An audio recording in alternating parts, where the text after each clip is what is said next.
Today we'll be looking at villager breeders, but not just any villager breeder, one that also produces a really inefficient iron farm. So if you look at the village over here, this is the area of which an iron golem is able to spawn within a cluster of villages. It is a 16 by 6 by 16 volume, all the way around the villager. So here's kind of like the villager breeder cage, sort of. It's quite literally just a box. You need beds. Use an iron door so that villagers won't be able to escape, and as long as you've got two of them, you can just set up something like this, which is the item dispenser I used in the last video, to kind of shoot some food in there, and they'll start breeding together as soon as they realize that the food is there. Alright, there you go. There you go. So you give them enough food, eventually they'll realize, hey look, there's food.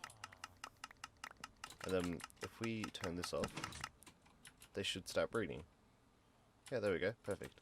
So, the problem with this is that if you breed enough villagers to occupy the beds, you're going to have iron golems spawning everywhere around it. Obviously you want to cover up the top, because if you don't, villagers can get struck by lightning and turn into witches, and yeah, I don't want that. So, here's a kind of little design that I came up with on a server that I was playing once. So you kind of have a little rail ramp here that leads them into a box up into the sky. Now, blocks with rails on them are non-spawnable, so iron golems won't be spawned here on this block with the torch on it.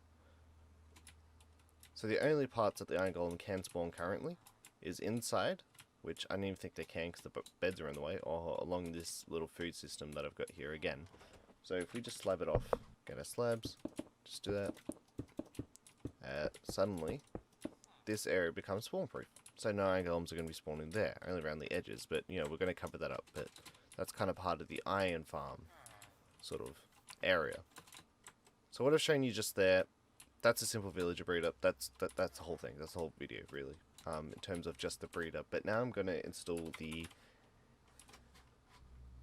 iron farm aspect of the breeder. So I'm going to just do that real quick.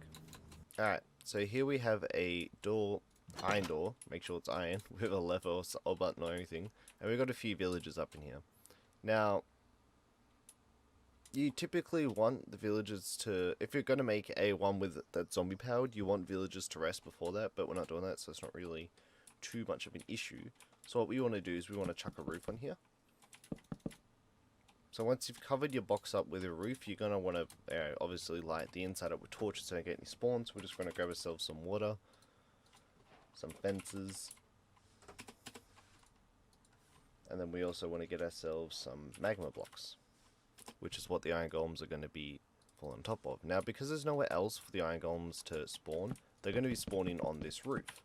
Now, the rates aren't exactly huge. It's no iron farm that's going to, you know, provide you and your whole server with iron. But if you do this at the start of the game, because zombie villages are probably the most easiest way to get a villager if you don't have an actual village, and just cure it, yeah, you're going to be set. Because it's going to give you plenty of iron for the start. You know, obviously not enough for lots of people, but you know, just you and you'll be fine. So you want to extend this platform out by 8 or 9, I think it's 8, for the water to completely not overflow, just like what happened there.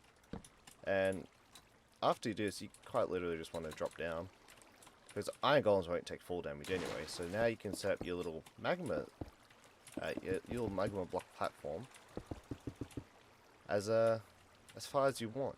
It can be as big as you want, as long as the iron golems are going to be laying on this every time. I'd like to go an extra 2 blocks out from where you would typically need it. So here's the fences, extra 2 blocks out. No real reason, you know, they can't really change the direction while they're falling, but I kind of just do it just for, you know, security, in terms of make sure I actually get all the golems.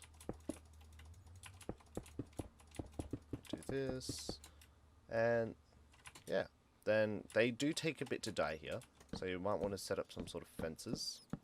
I should also mention that all my videos for the tutorials, also for the Java edition of the game, there we go, we already got one, what timing, is for the Java edition of the game.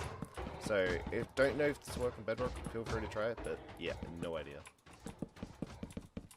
There we go, fences there, they can't escape, they're going to drop on there, they're going to start dying, and yeah, that's basically it.